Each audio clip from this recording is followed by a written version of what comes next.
ಎಲ್ರು ಕೇಳ್ತಾ ಇದಾರೆ ರಾಜು ಅತ್ತೆ ಇಲ್ಲಿ ಹೆಂಗ್ ತಿನ್ಬೇಕು. ಈಗ ನನ್ನ ಪ್ರೆಸೆಂಟ್ ಹೇರ್ ನೋಡಿ ಹೇಗಿದೆ ಅಂತ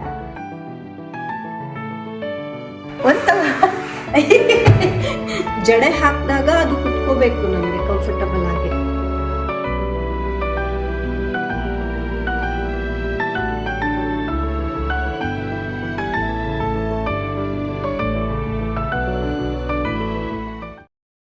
ಫ್ರೆಂಡ್ಸ್, ಗುಡ್ ಮಾರ್ನಿಂಗ್. ಎಲ್ಲರೂ ಹೇಗಿದ್ದೀರಾ? ನಾನಿವತ್ತು ಬೆಳಿಗ್ಗೆಯಿಂದ ಬ್ಲಾಗ್ ಸ್ಟಾರ್ಟ್ ಮಾಡಿದ್ದೀನಿ. ಇವತ್ತು ಸ್ವಲ್ಪ ಕೆಲಸ ಜಾಸ್ತಿನೇ ಇದೆ. ಚಿನಿಮನ್ ಸ್ಕೂಲಿಗೆ ರೆಡಿ ಮಾಡಬೇಕಿನ್ನು. ಆ್ಯಂಡ್ ಹಾಗೆ ಇವತ್ತು ನಾನು ಏನು ಅಂದ್ಕೊಂಡಿದ್ದೀನಿ ಅಂದರೆ, ನಾನು ಹೇರ್ ಕಟ್ ಮಾಡ್ಸೋಣ ಅಂತ. ತುಂಬ ಉದ್ದ ಬೆಳೆದ್ಬಿಟ್ಟಿದೆ. ಸೊ ಅದು ಅಲ್ಲದೆ ಸುಮಾರು ತಿಂಗಳುಗಳೇ ಆಯಿತು ನಾನು ಹೇರ್ ಕಟ್ ಮಾಡಿಸ್ದೆ. ಒಂದ್ಸಲ ಮಾಡಿಸ್ಕೊಂಡು ಬರ್ತೀನಿ. ಸಿಕ್ಕಾಪಟ್ಟೆ ಬ್ಯುಸಿ ಆಗಿಬಿಡ್ತಾ ಇದ್ದೀನಿ, ಮಕ್ಕಳು ಕೆಲಸ ಅದು ಇದು ಅಂತ ಮೇಂಟೈನ್ ಮಾಡೋಕೆ ಅಷ್ಟಾಗಿ ಟೈಮ್ ಸಾಕಾಗ್ತಾ ಇಲ್ಲ. ಹಾಗಾಗಿ ಒಂದು ಸ್ವಲ್ಪ ಶಾರ್ಟ್ ಮಾಡಿಸ್ಕೊಳ್ತೀನಿ. ಏನೋ ಇನ್ನು ಬೆಳಗ್ಗೆ ತಿಂಡಿಗೆ ಇವತ್ತು ನಾನು ಕಿಚಡಿ ಮಾಡಿದ್ದೀನಿ. ಇದು ಗೋಧಿ ನುಚ್ಚು ಬರುತ್ತಲ್ವ, ಅದರಿಂದ ಕಿಚಡಿ ನಮ್ಮ ಮನೇಲಿ ಎಲ್ರಿಗೂ ತುಂಬ ಇಷ್ಟ ಆಗುತ್ತೆ. ಡೈಲಿ ತಿಂಡಿ ನಾನು ಒಂದು 7:30ಗೆಲ್ಲ ಮಾಡಿ ಇಟ್ಬಿಡ್ತೀನಿ. ಇನ್ನು ಅವಳಿಗೆ ಒಂದು 8 o'clockಗೆಲ್ಲ ರೆಡಿ ಮಾಡಿಬಿಟ್ಟು ತಿಂಡಿ ತಿನ್ನಿಸ್ತೀನಿ. ಈ ಥರ ಡೈಲಿ ಯಾವುದಾದ್ರೂ ಒಂದು ಫ್ರೂಟು ಮತ್ತು ನಟ್ಸ್ ಜೊತೆ ತಿನ್ಲಿಕ್ಕೆ ಇಷ್ಟ ಆಗುತ್ತೆ ನಮಗೆ. ಒಂದು ಕಡೆ ತಿಂಡಿ ಮಾಡ್ತಾ ಚಿನಿಮಾ ಬಾಕ್ಸ್ನ ಕೂಡ ರೆಡಿ ಮಾಡಿಬಿಡ್ತೀನಿ. ಸೊ ಇವತ್ತು ಅವಳ ಬಾಕ್ಸ್ಗೆ ಚಪಾತಿ ಕೊಟ್ಟು ಕಳಿಸ್ಬೇಕಿತ್ತು. ಅದ್ರ ಜೊತೆಗೆ ಸ್ವಲ್ಪ ಫ್ರೂಟ್ಸ್, ಒಂದು ಲಡ್ಡು ಇಟ್ಟಿದ್ದೀನಿ. ಇದು ಕೇಕ್ಸ್ ಅಂಡ್ ಬೇಕ್ಸ್ ಪಾಕ್ಶಾಲೆಲ್ಲ ಅಪ್ಲೋಡ್ ಮಾಡಿದ್ದೀನಿ, ಚೆಕ್ ಮಾಡಿ. ದೀರುಗೂ ಕೂಡ ಬೆಳಗ್ಗೆ 8 ಗಂಟೆಗೆ ನಾನು ತಿಂಡಿ ತಿನ್ನಿಸ್ಬಿಡ್ತೀನಿ. ಅವನಿಗೂ ಅಷ್ಟೇ ಇದೆ. ಕಿಚಡಿಗೆ ಸ್ವಲ್ಪ ಮೊಸರು ಮಿಕ್ಸ್ ಮಾಡಿದ್ದೀನಿ. ಇನ್ನೊಂದು ಕಡೆ ಆಂಟಿ ಅವಳಿಗೆ ತಿನ್ನಿಸ್ತಾರೆ. ಕೆಲವೊಂದ್ಸಲ ದೋಸೆ ಇಡ್ಲಿ ಆದ್ರೆ ಅದನ್ನ ಅವಳೇ ತಿಂತಾಳೆ.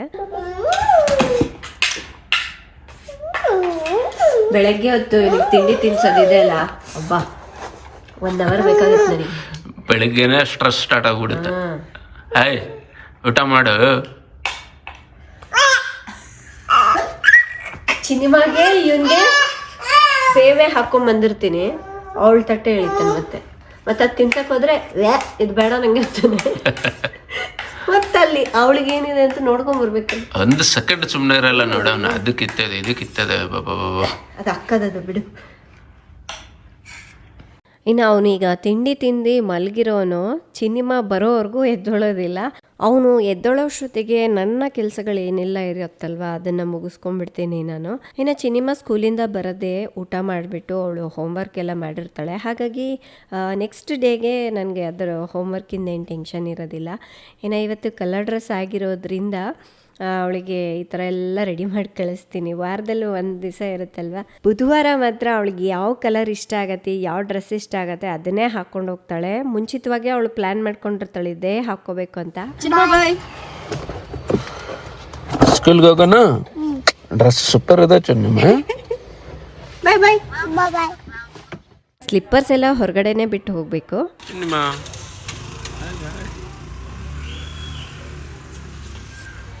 ಇನ್ನು ರಾಜು ಹೋಗಿ ಚಿನಿಮನ ಸ್ಕೂಲಿಗೆ ಬಿಟ್ಟು ಬರ್ತಾರೆ. ನಾವು ವಾರದಲ್ಲಿ 1 ಸಲ ಅಷ್ಟೇ ನಾನು ತರಕಾರಿ ತರಕ್ಕೆ ಹೋಗ್ತೀನಿ. ಮೊನ್ನೆ ತೋಟದಿಂದ ಬಾಳೆಗೊನೆ ತಂದಿದ್ವಿ, ಹಣ್ಣಾಗ ಹೋಗ್ಬಿಟ್ಟಿದೆ. ಯಾವ್ದು ಬೇಕು ನಿಂಗೆ? ಯಾವ್ದು ಬೇಕು?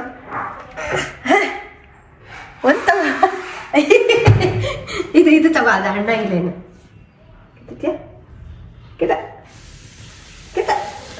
ಇನ್ನೂ ಆಗಿಲ್ಲ, ಇದು ಕಾಯಿದೆ.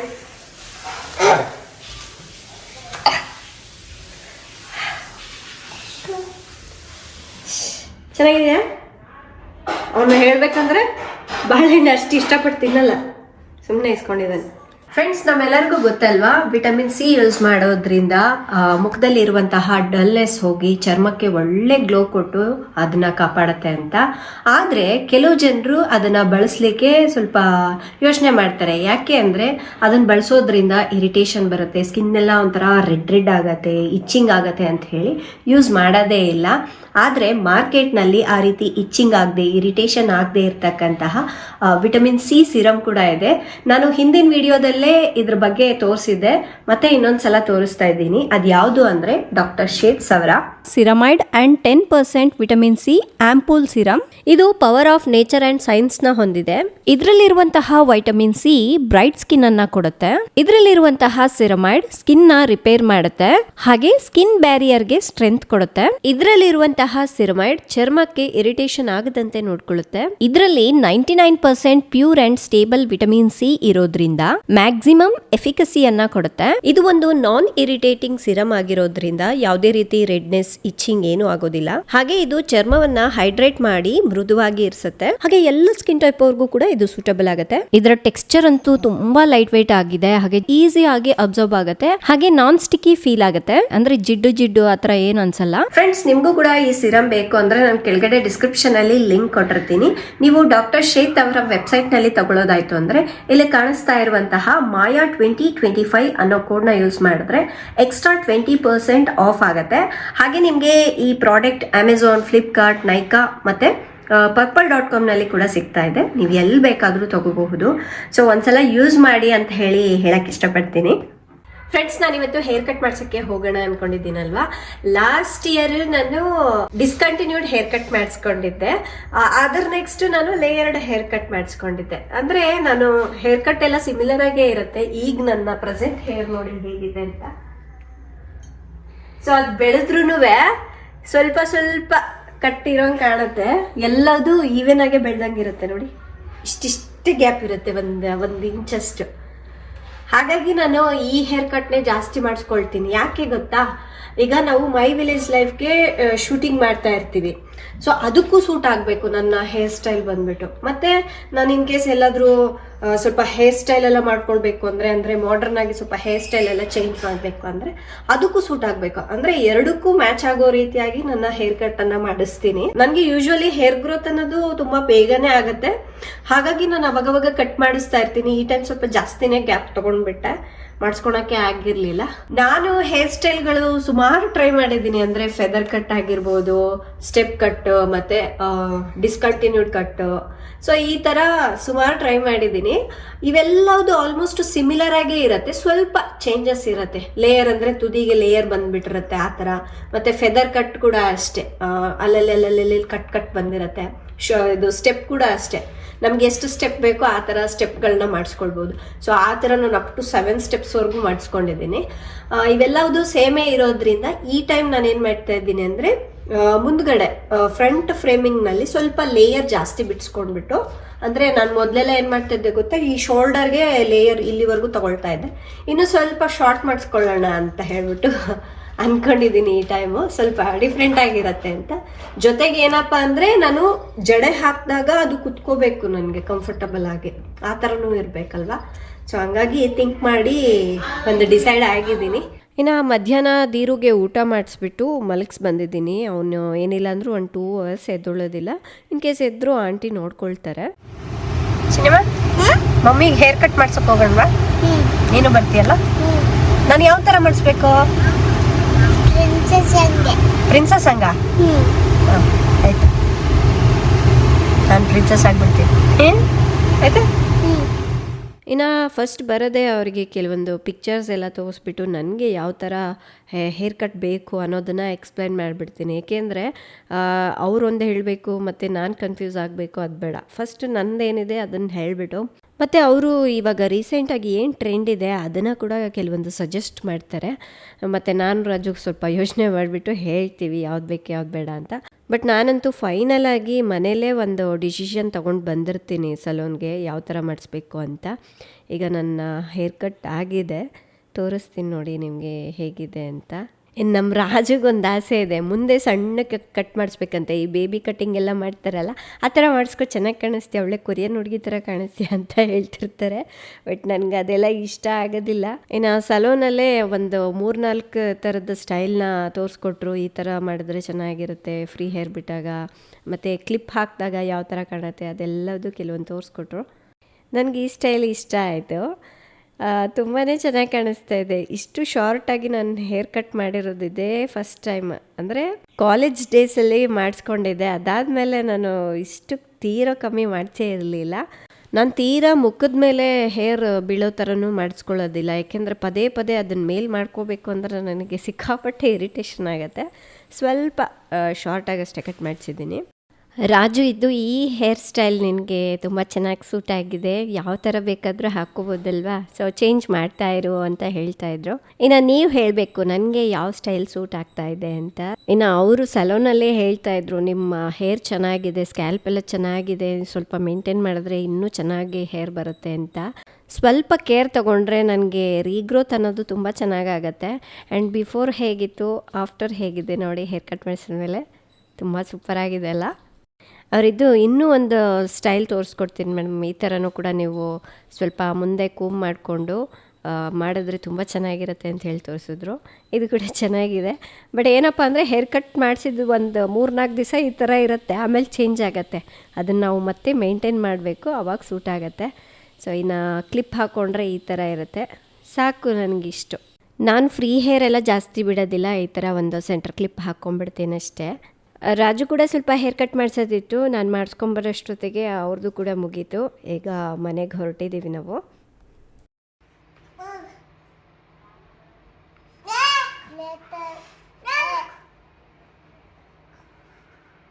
ಚಿನಿಮಾ ಇವಾಗ ಲೆಟರ್ ಎ ಬರೆಯೋದನ್ನು ಕಲ್ತಿದ್ದಾಳೆ.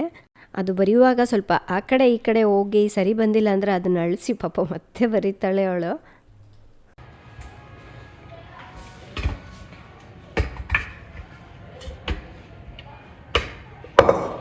ಫ್ರೆಂಡ್ಸ್, ನಾನು ಹೇರ್ ಕಟ್ ಮಾಡ್ಸೋಕೆ ಹೋಗಿದ್ನಲ್ವಾ, ಹೋಗಿ ಬರೋದೇ ಸ್ವಲ್ಪ ಹೊತ್ತು ಬಂದು ರೆಸ್ಟ್ ಮಾಡಿದೆ. ನಾನು ಸ್ವಲ್ಪ ಬಿಸಿಲಿಗೆ ಹೋಗಿ ಬಂದ್ಬಿಟ್ರೆ ಫುಲ್ ಬಾಡಿ ಎಲ್ಲ ಟಯರ್ಡ್ ಆದಂಗೆ ಅನ್ಸ್ಬಿಟ್ಟು ಮನೇಲಿ ಎಷ್ಟು ಕೆಲಸ ಮಾಡಿದ್ರು ಅನ್ಸಲ್ಲ. ಬಾಬಾ ಅದನ್ನ ಟೇಸ್ಟ್ ಮಾಡ್ಬೇಕೀಗ, ಅದಕ್ಕೆ ಬಂದಿರೋದು ನನ್ನ ಹತ್ರ. ಅವು ಇದು ಬೇಕಾ? ಹೆಂಗ್ ತಿನ್ನೋದಿರೋದು? ಬಿಸಿ ಇದೆಲ್ಲ ಇದು. ನನಗೆ ಈ ತರ ಮಕ್ಳಿಗೆ ತುಂಬಾ ಇಷ್ಟ ಆಗತ್ತಪ್ಪ. ಮಾಡಿದ್ದೆಲ್ಲ ತಿನ್ಬೇಕು ಚೆನ್ನಾಗಿ ಅಚ್ಚುಕಟ್ಟಾಗಿ. ಟೇಸ್ಟ್ ನೋಡ್ಸ್ಬಿಡೋಣ. ಬಂದು ಮಲ್ಗದ್ನ, ಮತ್ತೆ ಸ್ವಲ್ಪ ಬರ್ತಾ ಗೆಣಸು ತಗೊಂಡು ಬಂದಿದ್ದೆ. ಸರಿ ಕುದಿಸ್ಬಿಡೋಣ, ಸಾಯಂಕಾಲ ಎಲ್ಲರೂ ಕುತ್ಕೊಂಡು ತಿನ್ನೋಕ್ಕಾಗತ್ತೆ ಅಂತ ಕುದಿಸ್ಕೊಂಡೆ. ಅಮ್ಮಂತ ತಿಂತೀಯ? ಎಷ್ಟು ನಾಟಕ ಕಲ್ತಿದ್ದಾನೆ ಗೊತ್ತಾ ಇಲ್ಲ. ಅಯ್ಯಪ್ಪ ಚೆನ್ನಾಗಿದೆಯಾ? ಏನದು? ಫುಲ್ ಇಂಟ್ರೆಸ್ಟ್ ಅದ್ರ ಮೇಲೆನೇ ಇದೆ ಅವನಿಗೆ. ಹೆಂಗ್ ತಿನ್ಬೇಕಿದನ್ನ? ಹೆಂಗ್ ತಿನ್ಬೇಕು? ಹೆಂಗ್ ತಿನ್ನತ್ತೀರ ನೀನು? ಹೆಂಗ್ ತಿನ್ನೋದು? ನನಗೆ ಹೇಳ್ತಿರ್ತಾನೆ ಕೆಲವೊಂದ್ಸಲ, ನಿನ್ನ ಅಮ್ಮ ಅಂತ ತಿಂತೀನಿ. ನನಗೆ ಅರ್ಥನೇ ಆಗಲಿಲ್ಲ ಕೆಲವೊಂದ್ಸಲ. ಬರೋದು ಕೈ ಹಿಡ್ಕೊಳ್ತಾ ನನ್ನ ಅಮ್ಮನ ತಿನ್ಬಿಡ್ತಾನೆ. ಹಿಂಗೆ ಬಾ ಹೋಗ್ತೀನಿ ನಾನು ಕುತ್ಕೊಂಡು. ನಮ್ಮ ಚಿನಿಮಗಿದ ಅಷ್ಟು ಇಷ್ಟ ಆಗಲ್ಲ. ಆದ್ರೆ ನಾನೇನು ಒಂದು ಕೆಲವೊಂದು ಟ್ರಿಕ್ ಎಲ್ಲ ಫಾಲೋ ಮಾಡ್ತೀನಿ. ಏನ್ ಗೊತ್ತಾ, ಎಲ್ಲರೂ ಒಟ್ಟಿಗೆ ಕುತ್ಕೊಂಡು ತಿಂತೀವಲ್ವಾ, ಅವ್ರು ತಿಂತಾ ಇದ್ದಾರಲ್ಲ, ನಾನು ಸ್ವಲ್ಪ ತಿನ್ನೋಣ ಅಂತ ಹೇಳಿ ತಿಂದ್ಬಿಡ್ತಾಳೆ. ನಮ್ಮ ಜೊತೆಗೇನೆ ಸ್ವಲ್ಪ ಟೇಸ್ಟ್ ಮಾಡಿದೆ ಅದು ಮಾಡಿದೆ ಅಂತ ಹೇಳಿ ತಿಂತಾಳೆ. ಹಾಗಾಗಿ ಎಲ್ಲರೂ ಒಟ್ಟಿಗೆ ಕುತ್ಕೊಂಡು ತಿಂತೀವಿ. ಈ ಥರ ಕೆಲವೊಂದು ಇಷ್ಟ ಆಗಲ್ಲ ಅಲ್ವಾ ಮಕ್ಕಳಿಗೆ. ಎಲ್ಲರೂ ಸೇರಿ ಫ್ಯಾಮಿಲಿ ಜೊತೆ ಕುತ್ಕೊಂಡು ತಿಂತಾರೆ.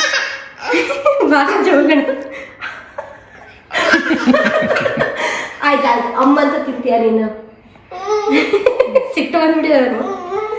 ಇನ್ನು ಅವಾಗವಾಗ ಸಂಜೆ ಹೊತ್ತಿನಲ್ಲಿ ಈ ಥರ ಎಲ್ಲರೂ ಒಟ್ಟಿಗೆ ಕುತ್ಕೊಂಡು ಏನಾದರೂ ಸ್ನ್ಯಾಕ್ಸ್ ತಿನ್ನೋದು ಅಥವಾ ಏನಾದರೂ ಕುಡಿಯೋದು ಆ ಥರ ಮಾಡ್ತಾ ಇರ್ತೀವಿ. ಆ ಪ್ಲೇಟ್ ಇಟ್ಕೊಂಡು ಎಲ್ಲರೂ ಕೇಳ್ತಾ ಇದ್ದಾರೆ, ನನಗೆ ಹಾಕಿ ಅಂತ. ಲಾಸ್ಟಿಗೆ ಕ್ಯಾಮ್ರಾಗೆ ಕೂಡ ತೋರಿಸ್ಬಿಟ್ಟ ನಾನು ತಿಂತಾ ಇದ್ದೀನಿ ಅಂತ. ನಮ್ಮ ಚಿನಿಮಾಗೆ ಈ ರೀತಿ ಎಲ್ಲರೂ ಒಟ್ಟಿಗೆ ಕುತ್ಕೊಂಡು ತಿನ್ನೋದಿಷ್ಟ. ಅದಕ್ಕಾಗಿ ಅವಳು ಅವಾಗವಾಗ ಕೇಳ್ತಿರ್ತಾಳೆ, ಟೀ ಪಾರ್ಟಿ ಮಾಡೋಣ ಅಂತ ಹೇಳ್ಬಿಟ್ಟು.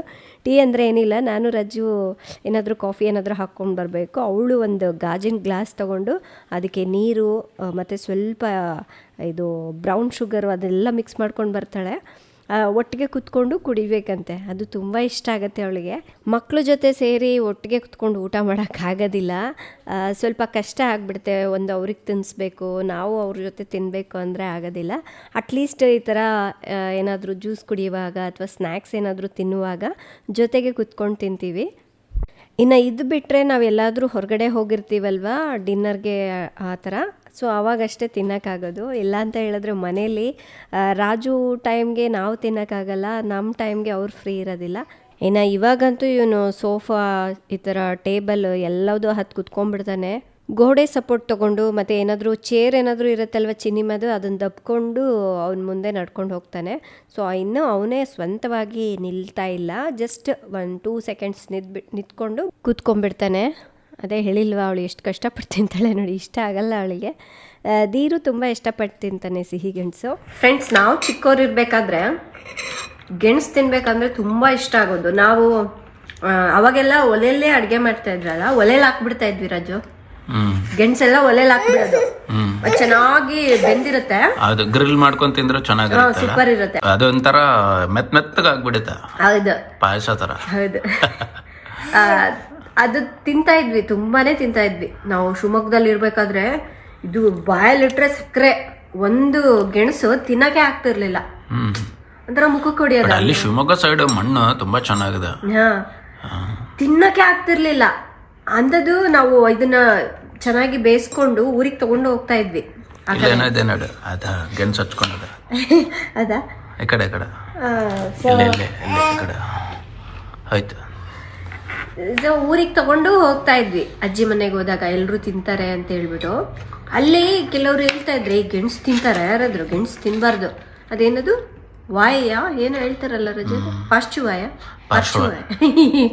ಅದು ಬಂದ್ಬಿಡತ್ತೆ, ಪ್ಯಾರಲೈಸಿಸ್ ಅಂತಾರಲ್ಲ, ಕರೆಕ್ಟಾ?